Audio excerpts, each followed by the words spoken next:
એકવાર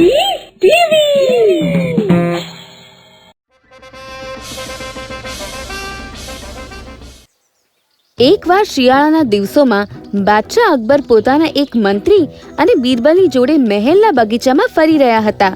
તે દિવસે સખત ઠંડી પડી રહી હતી. ઠંડીથી અસ્વસ્થ થઈને બાદશાહે પોતાના મંત્રીને કહ્યું, આ વર્ષે તો ખૂબ જ વધારે ઠંડી પડી રહી છે. જી સાહેબ, તમે સાચું કહો છો. આવી ઠંડી તો પહેલા ક્યારેય જોઈ નથી. લોકોએ ઘરની બહાર નીકળવાનું જ ઓછું કરી દીધું છે. આમ કહેતા બાદશાહ ફરતા ફરતા થોડા આગળ જાય છે અને બગીચાના તળાવના પાણીમાં હાથ નાખીને જુએ છે.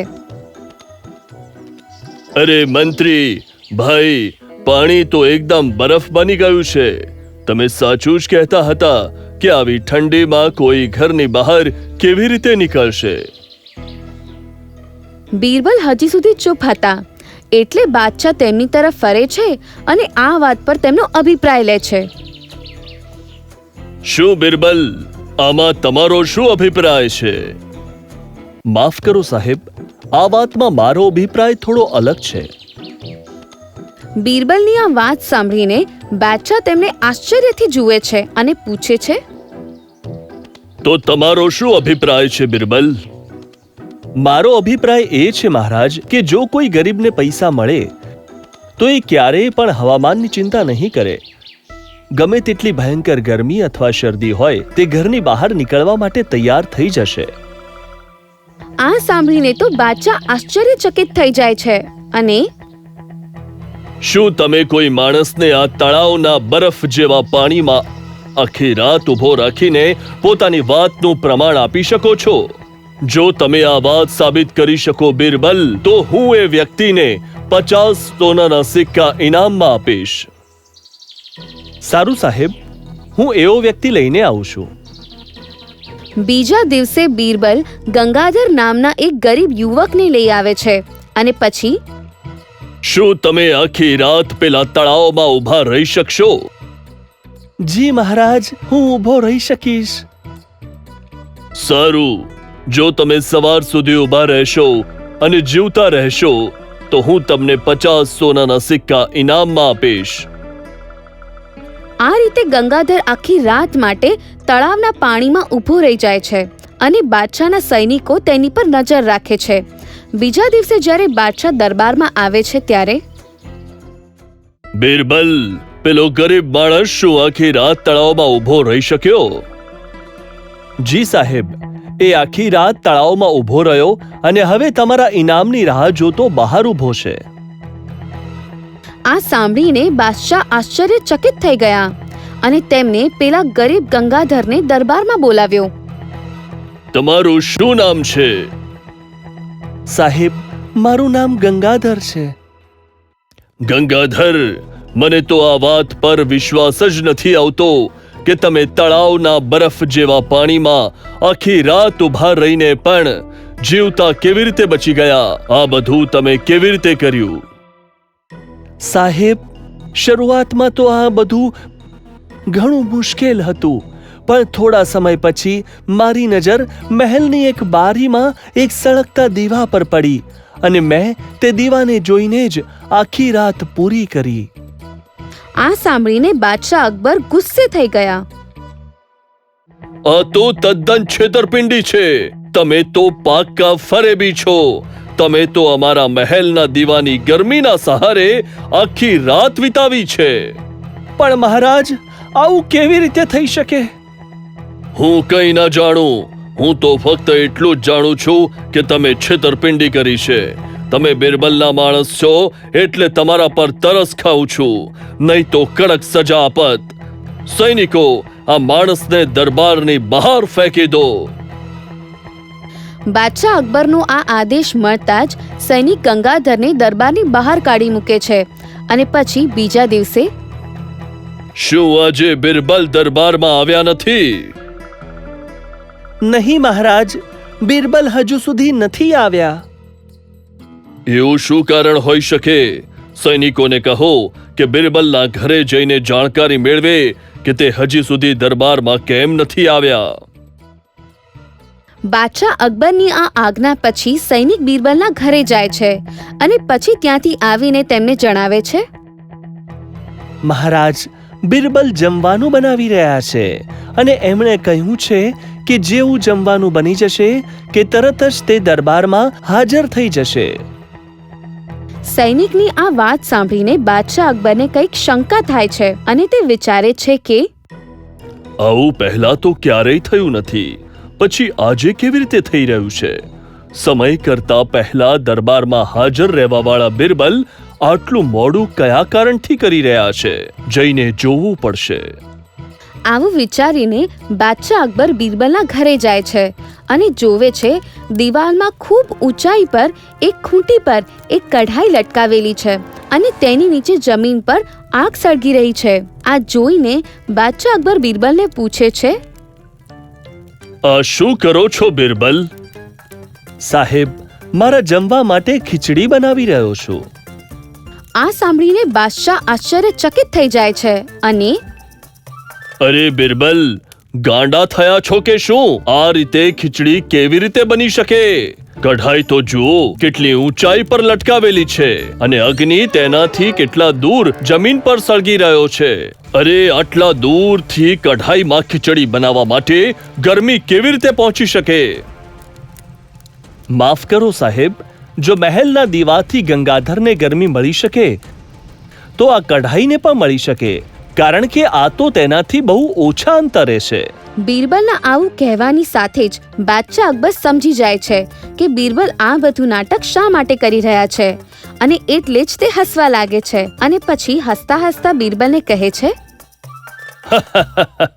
બિરબલ, હું ગંગાધરને આજે જ દરબારમાં બોલાવીને તેને તેનું ઇનામ આપીશ. એટલે હવે આ ખીચડી બનાવવાનું છોડી દો અને અમારી સાથે દરબારમાં ચાલો. ત્યારબાદ બાદશાહ અકબર ગંગાધરને સોનાના સિક્કાઓ ઇનામના રૂપે આપે છે. ગંગાધર પોતાનું ઇનામ મેળવીને ખૂબ જ ખુશ થાય છે.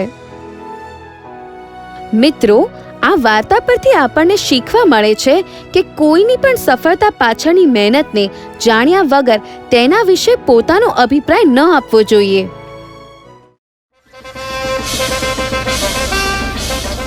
એકવાર બાદશાહ અકબર અને બીરબલ એકબીજા સાથે વાત કરી રહ્યા હતા અને બાદશાહે વાતમાં એમને પૂછ્યું, બિરબલ, આપણા રાજ્યમાં સૌથી વધુ સંખ્યા કોની છે? જેઓ જોઈ શકે છે અથવા જેઓ જોઈ શકતા નથી, એટલે કે તેઓ આંધળા છે. બાદશાહ અકબરના આવા બેડોળ પ્રશ્નના જવાબ આપતા બીરબલ બોલ્યા, આપણા રાજ્યમાં આંધળા લોકોની સંખ્યા વધારે નહીં પણ ઘણી વધારે છે મહારાજ. આ શું કહો છો બિરબલ? હું એકદમ સાચું કહું છું મહારાજ. બીરબલની વાત સાંભળીને બાદશાહ ચિંતામાં પડી ગયા અને પછી કંઈક વિચારીને કહેવા લાગ્યા, ના ના ના, આ વાત કઈ જામતી નથી. મને વિશ્વાસ નથી થતો. જ્યારે તમે આ વાત સાબિત કરો ત્યારે જ હું આ વાતને સાચી માનું. જો તમે આમ જ ઈચ્છો છો તો હું આ વાતને સાબિત પણ કરી શકું છું, પણ એક શરત છે. એ શું છે બિરબલ? શરત એ છે કે જો આ વાત સાચી સાબિત થાય તો તમે તમારા ગળામાં જે કિંમતી મોતીની માળા પહેરેલી છે તે મને ઇનામ તરીકે આપવી પડશે. મને તમારી આ શરત મંજૂર છે બિરબલ. હવે તમે તમારી આ વાત સાબિત કરી બતાવો. બાદશાહથી આ સાંભળીને બીરબલ ત્યાંથી જતા રહ્યા અને બીજા દિવસે બજારમાં એક વગર બાંધેલો ખાટલો લઈને બેસી ગયા. એ બજારમાં બેસીને એ ખાટલાને બાંધવા લાગ્યા અને સાથે જ તેણે પોતાની આજુબાજુ બે માણસોને બેસાડી દીધા જે પોતાના હાથમાં જ ચોપડો અને કલમ લઈને બેઠા હતા. અને ત્યારે જ ત્યાં શેરસિંહ નામનો એક માણસ આવ્યો અને બોલ્યો, અરે બિરબલ, શું કરો છો? દેખાતું નથી, હું ખાટલો ગૂંથું છું. હા, તે દેખાય છે. બસ આમ જ પૂછી લીધું. એ કહીને શેરસિંહ ત્યાંથી જતો રહ્યો. એના ગયા પછી બીરબલે પોતાની પાસે બેઠેલા એ માણસોને કહ્યું, સાંભળો ભાઈ, આ શેરસિંહનું નામ તમારી વહીમાં લખી લો. ઠીક છે બિરબલજી. આ જ રીતે બીરબલની આસપાસ રોજ લોકોની ભીડ જમા થઈ જતી અને પછી બીરબલને ખાટલો વણતા જોઈ બધાને એક જ પ્રશ્ન થતો કે બીરબલ, તમે શું કરો છો? અને બીરબલ બધાને એક જ ઉત્તર આપતો કે દેખાતું નથી હું શું કરી રહ્યો છું. પછી બીરબલના માણસો એ લોકોના નામ પૂછતા અને એમના નામ પોતાના ચોપડામાં નોંધી લેતા. આ જ રીતે થોડા દિવસો વીતી જાય છે અને એક દિવસ બાદશાહ અકબર ત્યાં જાતે આવી પહોંચે છે અને તે પણ બીરબલ, આ શું કરો છો ભાઈ? દેખાતું નથી મહારાજ. હા, હું જોઈ તો રહ્યો છું. આ કહીને બાદશાહ અકબર ચૂપ થઈ જાય છે અને પછી બીરબલ હસતા હસતા પોતાના આજુબાજુ બેઠેલા માણસોને કહે છે, અરે સાંભળો, આંધળાઓની યાદીમાં આપણા બાદશાહનું નામ પણ દાખલ કરી લો. બીરબલની આ વાત સાંભળીને બાદશાહ આશ્ચર્યચકિત થઈ જાય છે અને પછી આ શું મજાક છે બીરબલ? અરે આ મજાક નથી મહારાજ. આ તો આંધળા લોકોની યાદી છે. ઠીક છે, તો જરા અમને પણ બતાવો. બાદશાહના આ કહેવાથી બંને માણસો પોતપોતાના ચોપડા બાદશાહને આપી દે છે. બાદશાહ બંને ચોપડા જોઈ સ્તબ્ધ થઈ જાય છે કારણ કે બંને ચોપડાઓ અંધ વ્યક્તિઓના નામોથી ભરાઈ ગયા હતા અને સૌથી પહેલું નામ એમનું લખ્યું હતું. આ જોઈ બાદશાહ વિચારમાં પડી જાય છે અને પછી બીરબલને પૂછે છે, બીરબલ, આ યાદીમાં મારું નામ કેમ લખ્યું છે? હું ક્યાં આંધળો છું? તમે પણ આંધળા જ છો મહારાજ. પણ એ કેવી રીતે? અકબરની આ વાત સાંભળી બીરબલ બોલ્યા, મહારાજ, તમે અહીં આવ્યા ત્યારે તમે જોયું નહોતું કે હું ખાટલો ગૂંથતો હતો? હા, જોયું. આ જોઈને પણ તમે મને પૂછ્યું કે બીરબલ શું કરો છો? હા, પૂછ્યું. તો પછી હુજુર, તમે પોતે જ નિર્ણય કરો કે તમે આંધળા છો કે... બીરબલની આ વાત પૂરી થતા પહેલા જ બાદશાહ સમજી ગયા કે એ શું કહેવા માંગે છે અને એટલે જ એના કંઈ કહેવા પહેલા એ જાતે જ બોલી ઉઠ્યા, બીરબલ, અમે તમારાથી બહુ ખુશ થયા. તમે તમારી વાતને સાચી સાબિત કરી બતાવી. હવે અમે માની ગયા કે આપણા રાજ્યમાં આંધળા લોકોની સંખ્યા વધુ છે. આંધળાઓની નહીં મહારાજ, આંખોવાળા આંધળાઓની, જેઓ આંખો હોવા છતાં નથી જોઈ શકતા.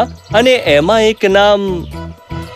બીરબલની આ વાત સાંભળીને બાદશાહ અકબર હસી પડ્યા અને બસ, હવે આગળ કશું બોલશો નહીં બીરબલ, અમે સમજી ગયા છીએ. તો હવે લાવો, મારું ઇનામ આપો મહારાજ. હા, હવે ઇનામ તો તમને આપવું જ પડશે. આ કહીને બાદશાહ અકબરે પોતાના ગળામાંથી મોતીની માળા ઉતારીને બીરબલને આપી દે છે અને પછી કહે છે, આખી દુનિયા જોઈ બીરબલ, પણ દુનિયામાં તમારાથી વધુ બુદ્ધિશાળી કોઈ જોયો નથી. આ વાર્તાનો બોધ એ છે કે કેટલાક લોકો આંખો હોવા છતાં આંખોના આંધળા બનીને રહે છે, અર્થાત બુદ્ધિ હોવા છતાં પણ બુદ્ધિનો ઉપયોગ નથી કરતા.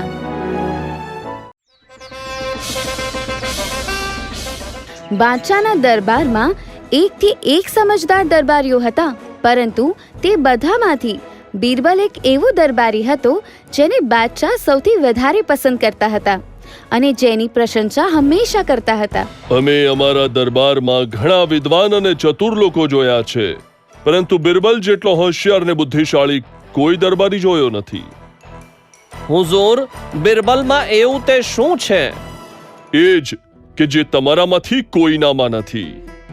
બાદશાહ અકબરની આ વાત સાંભળીને બધા દરબારીઓ ચૂપ થઈ જાય છે અને પછી થોડા દિવસ બાદ બાદશાહ અકબર બીરબલના એક કામથી ખૂબ ખુશ થઈ જાય છે અને તેમને ઇનામ આપવાની વાત કરે છે. બીરબલ, આજે અમે તારાથી ખૂબ જ ખુશ છીએ અને અમે તને ખૂબ જ અદ્ભુત ઇનામ આપવાનું વચન આપીએ છીએ.